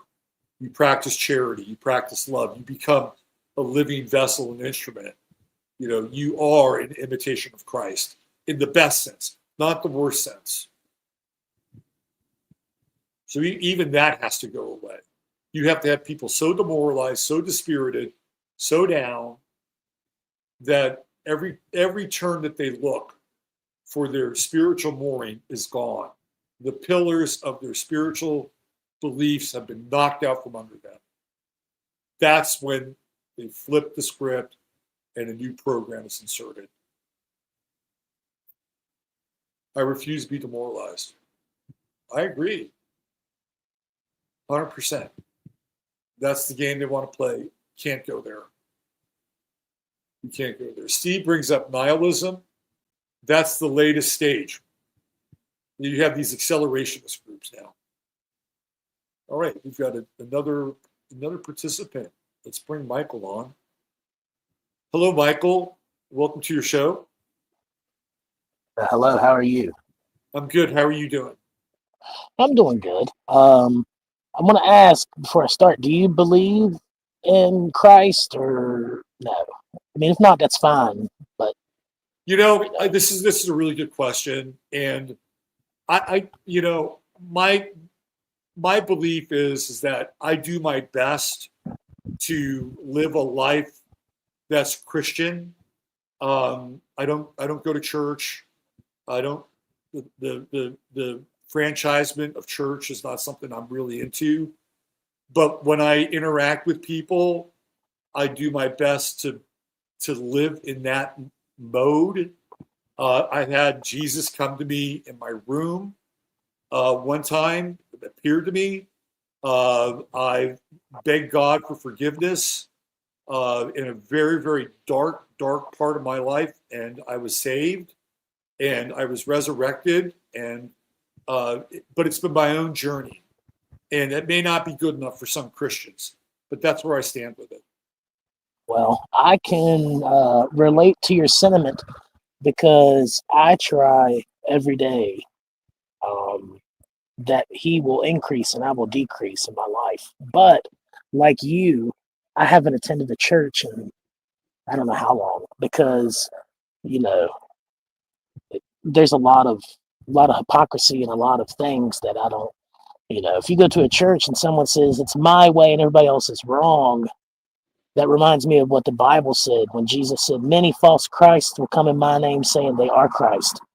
To me, that says that someone's coming and saying that they know what salvation is and they know salvation, and they're coming in the name of Jesus and they're saying everybody else is wrong.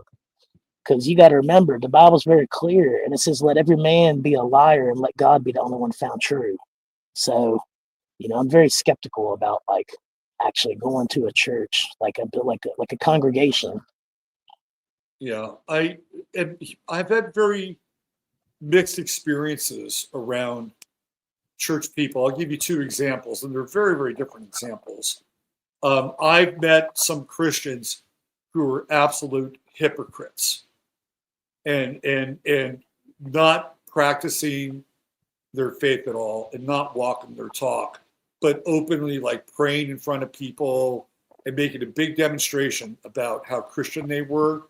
And they were some of the most unchristian people I ever ran across. And when my mother was sick in California, she went to a very liberal church.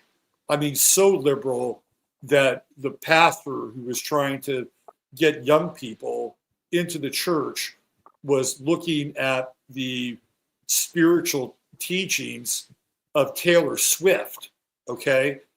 And yet, those people who I did not agree with politically at all, these people were very into Black Lives Matter.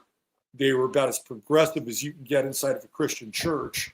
They treated my mother like Christians. They took her in, they cared for her, right? When her moment of crisis came, they came to her aid.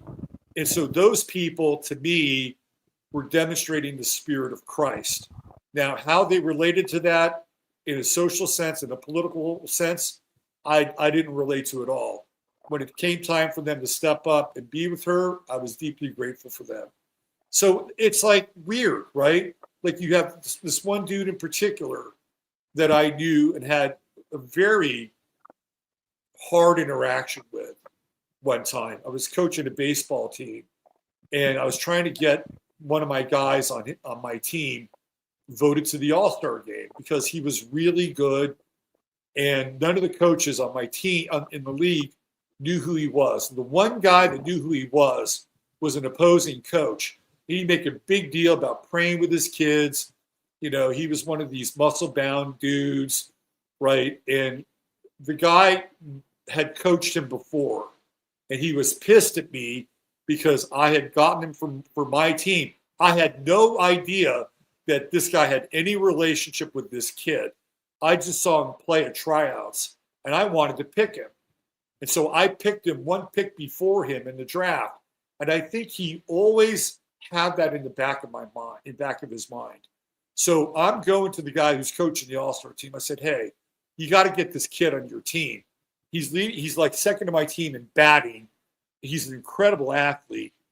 And it's like, you don't really know him, but he's an all-star. So I went to this coach. I said, hey, can you go to Mike and go tell Mike that he should be on the team? But he doesn't get on the team. Later, I catch up with Mike and his team, the all-star team, is coaching. And I come up to the dugout, and I say, and he comes up to me. And I just asked him, hey, how you doing? How's the team going? He says to me, I was really seriously considering having your guy in my team, but I had a coach come up to me and tell me not to have him. And he listed all of these bad things about him. He was a bad kid. He was a bad apple. He did this. And it was this dude.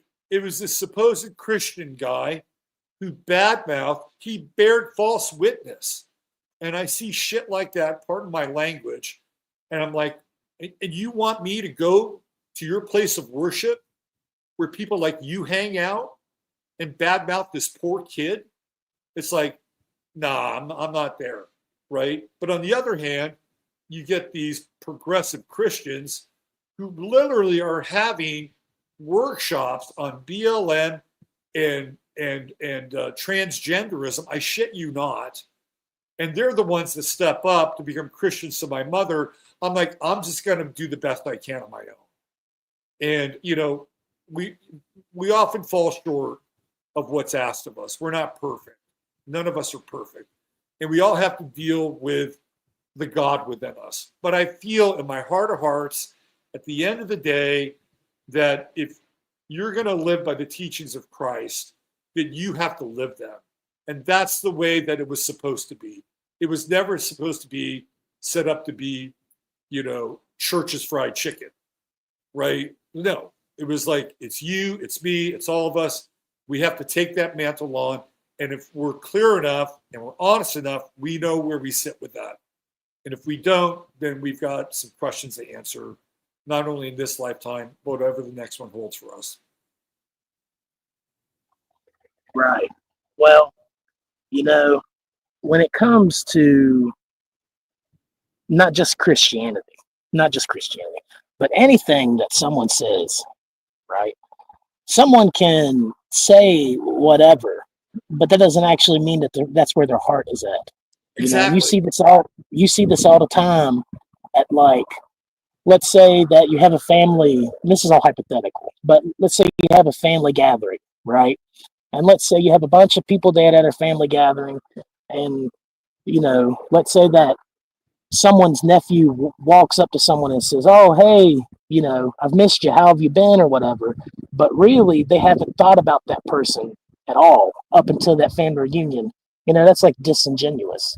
It's the same thing when people die in funerals. You know, people wait until someone's got a funeral and then they pour out flowers and all this stuff. But really, their heart was never toward that person. So talk is cheap, really. It really is. You know, and I've heard a lot of people that profess Christ, but really their hearts are far from him. And I know that when it says in the Bible that straight is the gate and narrow is the way to life, and few be there that find it, and broad is the path to destruction, and many there that go in, that tells me that there is a small number of people that are actually, you know, in Christ for real, and not, you know, part of all this other stuff. And it's a good thing you was talking about people praying and all this stuff, because when you read the Bible, Jesus said, don't be like the heathen who blow trumpets and like to be seen in front of men, you know, preaching and all these things and praying. And he said, don't be like the heathen that make long prayers and supplications and think they're going to be heard for their much speaking. And then he said, therefore pray ye like this: Our Father who art in heaven, hallowed be thy name, thy kingdom come, thy will be done on earth, Lord's Prayer. But Jesus tells people how not to pray, and then he tells them how to pray. But I never hear anyone encouraging anybody to use the Lord's Prayer like that's enough to suffice. Because, I understand that when somebody's sick or what have you, the automatic sentimental thing to do is just to, say, God heal this person or whatever. But it might not be God's will that a person be healed from something. That's right. Like, for That's instance, right. Right. So, like, for instance, you have an alcoholic that's damaged his liver by drinking and stuff, but he's not ready to give up the alcohol. And you're sitting there saying, God heal this man from his cirrhosis or whatever. You're just doing that out of your personal feelings. But when it comes to Christ, you can't rely on your personal feelings about anything because your feelings are biased. That's why when you're happy, you're content and everything's fine, you're doing good. That's how most people are. But then as soon as something happens and throws a wrench in it, now all of a sudden your happiness is gone and you're bitter or angry or, what have you. And so there's definitely a lack of the spirit mainstream, I would say, what people see as Christians, because, I would say that real followers in Christ are very few and far between. And I don't want to boast on my own faith either, because Peter told Jesus, he said, I love you, Lord. I love you to death. I'll follow you and I'll die. And he said, will you? And then he said, no. I say to you, you're going to deny me 3 times before the cock crows twice. And that's exactly what happened. But Peter, being overzealous and too presumptuous in his own faith, believed that he could handle more than what he could. But obviously he couldn't handle dying, or it would have said that Peter was killed with Jesus, but he wasn't. So, I know that sometimes we can get wrapped up, like when people say, I'm not going to take the mark of the beast or this or that, but it's not up to you. It says that whoever is not written in the Lamb's Book of Life will take it, and that's why Jesus said, don't think that you chose me, but rather I chose you. And he said that whoever the Father give me, I will no wise lose, but I will raise up the last day, So I think there's too much of people trying to control their own destiny. Yeah, I think there's that's one of the things about prayer, right? Like, you have to let it go for the highest good of that individual. And if that individual is meant to be healed, they will be healed, right? The best thing that you can pray for is somebody to accept whatever is coming to them in grace, right? Grace and love. I've got a friend right now in San Antonio, we're going to go see tomorrow. He's dying, right? He is dying. And I'm going to probably pay my last respects for him tomorrow. And his beautiful wife has been working triple overtime to do everything in her power to keep him alive, even when the hospitals have rejected alternative treatments. Like, he fasted for 40 days, ivermectin, Fen-Ben, and she's just doesn't want to let him go. And I understand that. She's doing everything in her power. And at the end of the day, if it's that time, it's that time.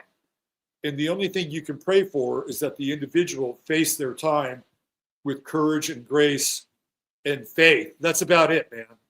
Right? The rest is between them and, their soul and God. Like, we're facilitators in the whole idea for prayer is recognition, right? To recognize that there's a higher power at work. We're not in charge of the higher power. That's the only thing that we can do through prayer, is to recognize that higher power, and to recognize that higher power has a plan and a destiny for that individual, and that may they meet their destiny with courage and faith and love and grace. That is good as you can get, and the rest is out of your hands. It's just the way it is. and I'm with you. Yeah, absolutely. Believe it or not, I'm 30. I just turned 30 this year, I believe it was. Yeah, 30 this year. And my wife and my daughter, sometimes I struggle with that because I don't want to love them more than I love God. If that makes any sense. Well, you're supposed. And, You're supposed to put God before everyone else, right? right, your children and everything. Sometimes I struggle with that a little bit. But this is the thing. After reflecting on it for a long time and thinking about it, I came to the realization that they don't belong to me. They're not my property. I don't own them. When God says that it's their time to leave the earth, if they do before I do or whatever, there's nothing I can do about that. And for me to want to hold on to that is that personal sentiment, because I'm partial to them, because, they impact my life in ways or whatever. But really, in those times, I need to seek God so that He's the one that impacts my life, so that way I can impact their life, Absolutely. And, Absolutely. I mean, if you look at the foundation of theoretically a marriage, you're involved in a triune relationship of marriage, right? You have both individuals, and then you have in the center, you have God, which connects the Trinity between those three individuals. But it's not the individuals, right? It is the God that connects the two of them through their own individual faith and their own individual worship and their own individual path.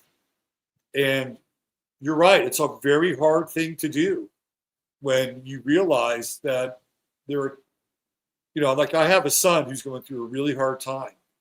And I just tell him, like, when I was your age and I was 21 and I had a complete and utter breakdown, dark night of the soul, I wasted no time in, giving my life up to God in that moment because I was a real fuck up. And my life changed dramatically from that moment forward. And so when I tell him this or try to explain that story, he's a real non-believer in that regard because he sees the world right now and it's very dark. And he just said in his mind, it's like, well, how can I believe in something where the reflection of that thing I'm supposed to believe in is so fucked up, pardon my language. And I have to let him have that. I have to let him have that experience because he has to come to it on his own if he ever comes to it. Well, absolutely, because one of the things that I see a lot of parents do, and don't get me wrong, there is times where, when you're raising a child or whatever, you would have to take that choice away from them. Like if they're playing with a loaded gun or something, you don't just let them play with a loaded gun and you say, no, you can't do that. But when it comes to a lot of other things, you should let your children make their own choice because God allows you to make your own choice. He gives you a life of liberty and freedom. Some people choose darkness, some people choose God. But at the end of the day, if you force somebody to do something, then it's disingenuous. Like pastors that will slap people in their church when they're sleeping or whatever. I mean, obviously, if they want to be there, they're not going to fall asleep while someone's, telling the word or whatever. So, if they want to sleep, then let them sleep. Jesus said, don't stand in the way of sinners. That's the whole point. Yeah, people do things that are wrong, but to force somebody to adapt your lifestyle is absurd because Jesus did not force anybody to believe in him whatsoever. It was by choice. And so, a lot of parents I see now, they pretty much force their whole entire child's life. And that causes resentment for a child and their parents. And I believe that's what leads up to what it says in the Bible about how children will deliver their parents up to death and all these things. Because I can see that sort of mentality in people now. I mean, don't get me wrong. We're in the last days, brother. I don't know if you know that or not. Oh, well, yeah. I mean, I talk about this in non-ecumenical terms, but yeah, I agree. I don't know what does that mean? Non-ecumenical. Well, ecumenical basically means like the laws and the precepts of the church and faith, right? There's an ecumenical order. Non-ecumenical means like sort of I talk about this in non-religious terms. And yes, we are. Right. I agree with you. Well, Are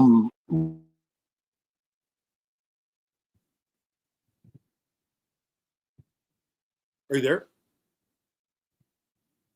I was probably about 22 or so, I think. Yeah, you Anyway, you cut out a little bit. There was a piece there. What did you say?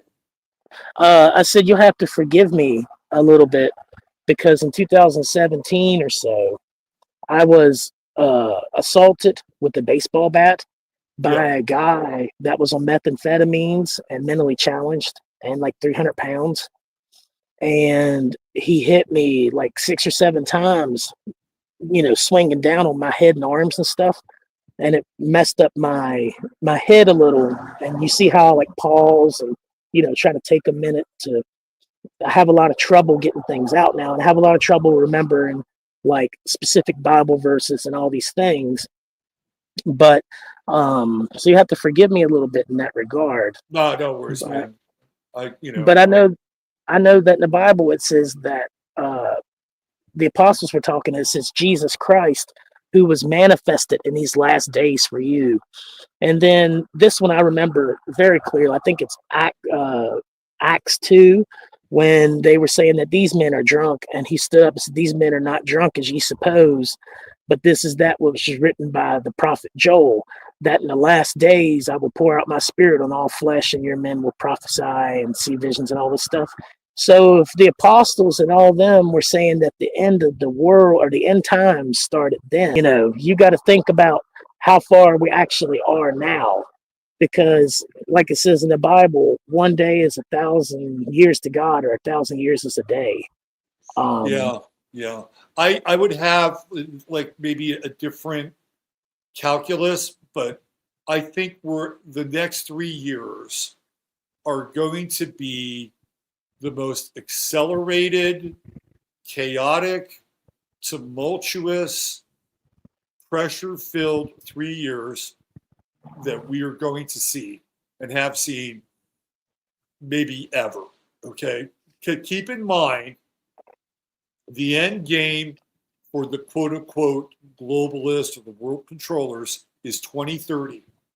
They're telling you, right? Agenda 2030. There's a reason why that date, they chose that date.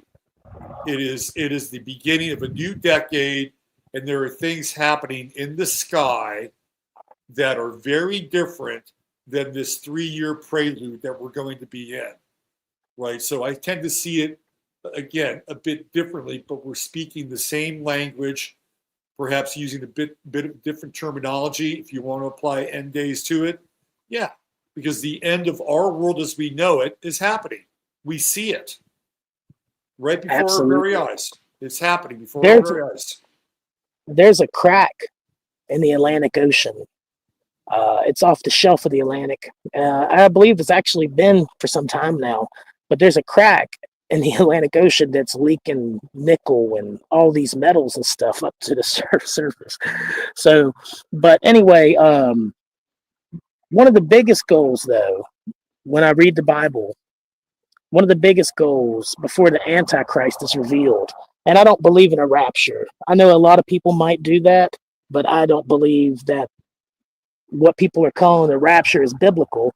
I do believe in the day of the Lord, and I do believe that he will descend, from a cloud with the shout of the voice of an archangel.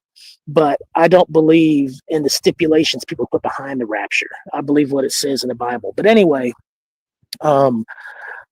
when it talks about how in Daniel, how that there will be the king of the north who has indignation with the holy covenant, and he takes and he gathers up all of those that have indignation with the holy covenant to make a confederacy. And then it says that Jerusalem is trampled underfoot for 42 months. And right now, with this whole Gaza-Israeli thing, you see that. You see, like it says in the Bible, when all nations will turn away from Israel, and it'll be a burdensome stone to all those that, heave it away. Because the hatred for Israel is real. Now, don't get me wrong. I don't agree with everything that Israel does. And I think that they could very well approach it a little differently. But at the same time, I don't know how to fix the problem that they have, because they're the size of New Jersey. They're very tiny. And they've got all these countries around them that do backdoor deals and all these things against them. And I've had a lot of friends who've been, veterans and ex-military, and I know that in the Middle East that there is a type of mentality, just like in parts of Africa and other places, where they do use child soldiers, and they do strap bombs to women and children and all this stuff. So when people say that a lot of civilians are getting killed, I don't know for sure, because I'm not there to actually see it. But I do know what I've been told about that region before. And I know that it could be a little bit different than what it appears to be.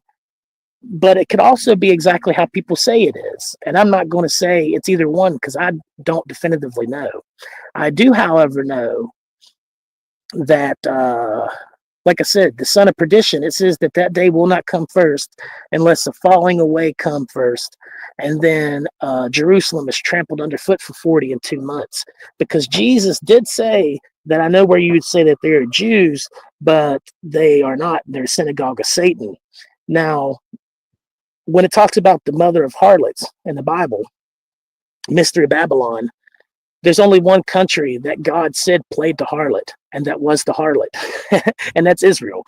So I believe that when it talks about the mother harlot, or the mother of harlots that sits on top of the beast, I feel like, just like how people that believe in Christ have a fallen side, or an old man, become new creatures or whatever. I believe that's the way Israel works too. They have a part that's redeemed and a part that's fallen. And so when it says that the beast is going to make war with her and eat her flesh and burn her and all these things, I don't believe that it's lying. And you get two reactions when you talk about stuff like that. You either get people calling for Israel to be destroyed or hating them, or you get people that say that nothing will ever happen to Israel whatsoever, and that they're the best, and that God will never let anybody destroy them, and all this and that. But my biggest fear for people is that if they believe in the rapture and they believe Israel will never be destroyed, then when both of those things take place and they're not raptured, and they're here seeing atrocities, and they're also seeing Israel be destroyed, how many people will recover faith from that? Well, that gets into a bigger scenario that I talked about earlier. I'm going to wrap up our time here. But before we do, are you a regular listener to the show, or are you new to what I'm doing here? No, sir. This is the first time I've ever actually. I mean, I'll subscribe to your channel. Right. So you've listened to what I've talked about in the past? No, this is the first time I've ever heard anything that you spoke about. Okay, well, hang out for a while. You may hear some different sides of the story, and you and I may not always agree on sort of how the story maybe has been told or will unfold, but I think we agree on enough where you may not find me completely objectionable. Okay? Okay, well, I believe that there's nothing wrong with disagreements, as long as Christ is the only way that you believe is, for salvation. Well, I believe Christ is the model of being that we all need to strive for and to attain. That is my belief. Right. And if that aligns with your belief, then we're good. And if not, it's just a matter of semantics and maybe some liturgy. But other than that, Michael, thanks for chiming in. I really appreciate your talk here. Yes, sir. God bless you, brother. And, I pray that Christ keeps you, and I love you and wish you well in him. Love you back, and thank you for your time. All right? Yes, sir. All right. That was Michael, and coming in for the first time. How about that? Yeah. It's always interesting to have those conversations, for sure. I've said this story before, but I didn't want to bring it up with Michael, but you guys know the story. But when I was running for city council in Fredericksburg, I got jumped during a debate by one of my opponents, who basically said that I was a Satanist and that I had a cult and was going after me in real time. And this is somebody that I knew, that I liked, that I respected, thought he would make a very good candidate for city council. Smart, had the right conservative values, articulate. I was kind of shocked, right? And then his wife would go after me on Facebook, and like, it was like, wow, okay, well, you found my, and I went by my professional name. So if you wanted to type it in and go to my website, go to my YouTube, there, it's all out there, right? I could, it's like I was going with my web name. And part of me saw him as doing that, as being competitive and wanting to win the city council seat. And part of me saw that as being him like proclaiming his faith. And I'd get these phone calls every now and then from some of the people that knew him, like, oh yeah, I've been trying to get people behind you, but they go to your website and they don't know what to think about you. What can I say, right? So we both wound up losing. And one day I get a phone call from him. And he says, hey man, I really want to congratulate you on running a really good campaign. I'm like, great, thank you. I thought you should have won. You fast forward, he ran again the next election cycle, and he lost by a small number of votes by a group that formed a voting bloc. And they had one person from the city council stepping down. And they were going to name somebody who's going to step in for that person. And there were a group of people that wanted them to pick him, right? So what did I do? I went to that meeting and I went up and spoke for him and bore witness for him, because I thought he would have been a really good person to be on the city council and to take the place of the person who was leaving. They didn't pick him. And in fact, I sat near him when all this was going down. And I truly felt that that was the right thing to do. It didn't feel like, oh, let me go up there and, do something he didn't do for me. No, I actually liked the guy. In spite of the fact that he went after me and tried to besmirch my reputation, I liked the guy. And I thought he was a worthy candidate. So I went there and I stood up for him. And to me, this is what you do, right? This is just what you do.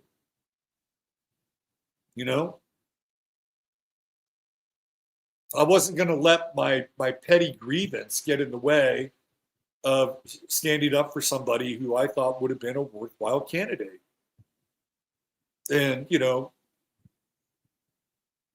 am I perfect? No. We all dropped the ball. But in that moment, I felt like that was the right thing to do. And if I had to do it over again, I still would. End of story. I'm not sure I'm that amazing. I'm not that. Look, I got some chinks in my armor. Trust me. I've got some chinks in my armor, and there are things that we're always working on. But in that moment, that was the path of action. All right. Do we coming up here on 3 o'clock? Does anybody else want to chime in? Let me do one more little link in there.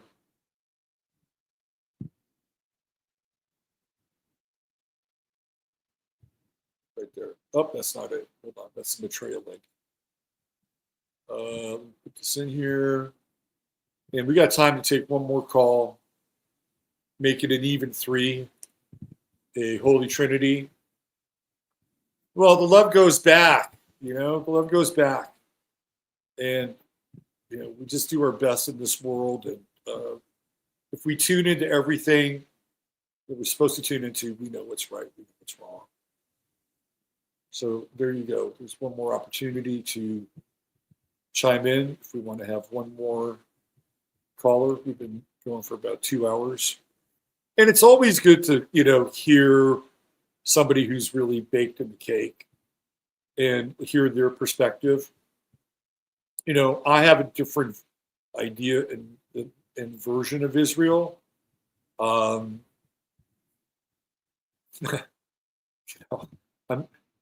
I'm certainly not in the dispensationalist side of things, right? Clearly not in that. Let's see. Anybody else? Love makes the world go round. Yeah, it's true. Absolutely true. Debbie Sue, you can call in. That's right. The number is there for you.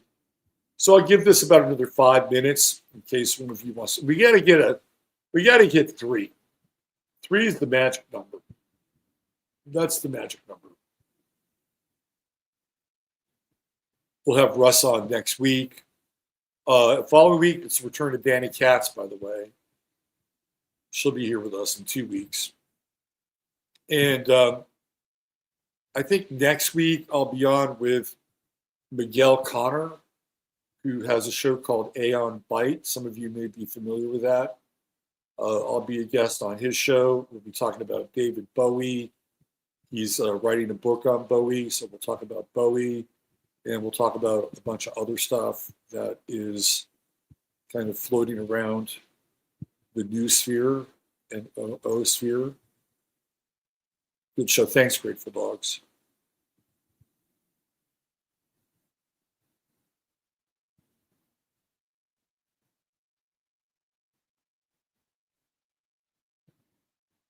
What do you guys think of that T app? Utterly destructive. Totally destructive. Just to give you a heads up, by the way, I noticed that Tom put in a comment. I don't go into a lot of personal details about my personal life, but my son has decided to go pursue like more of a trade path than a college path. So he's taking some time off of college, right? He's in a college town, but he's not only is he not attending classes, he's also out of his,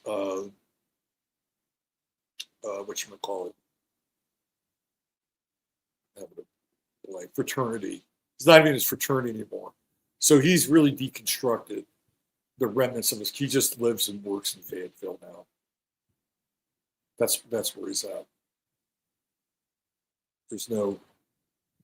We have Russ next week, and we have Danny in 2 weeks.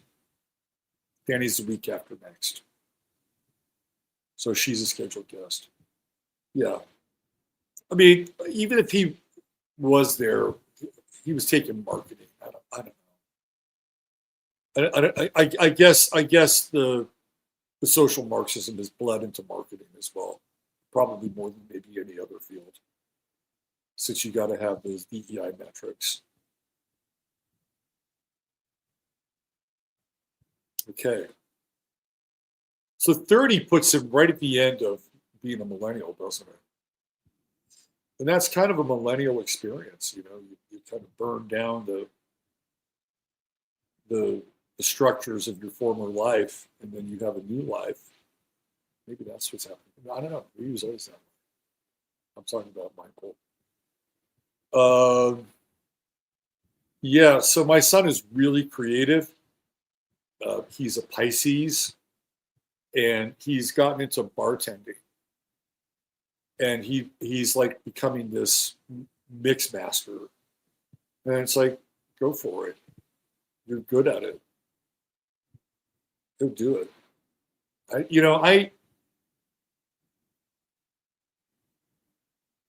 I had to let go of my son and my expectations of him a long time ago.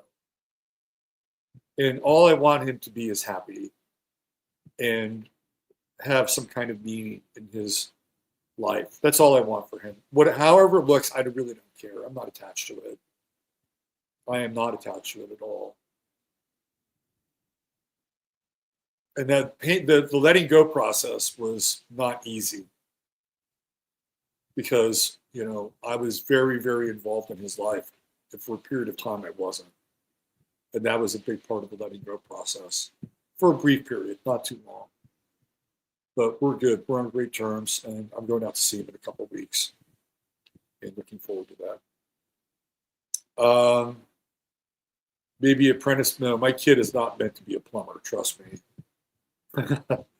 Although he's pretty good, They say that these skills skip a generation, And my father was able to fix shit, and my son has he's got a little bit of the tinker in him. I can see this. He's done a few things on his he fixed.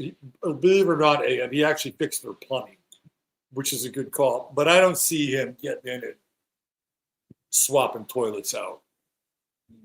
No, he's really into music and design, and when you make a cocktail, you're mixing, right? It's like somebody who's a DJ. They're mixing things together. It's sort of like the liquid version of being a DJ. Stay away from crazy. We're working on that one, Steve. We're sorry about Rod. Yes, it's unfortunate. It looks like we're going to lose Rod.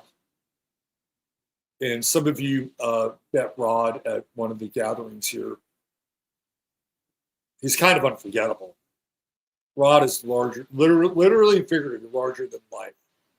Rod is a big man, big presence, big bellowing voice, big booming intellect.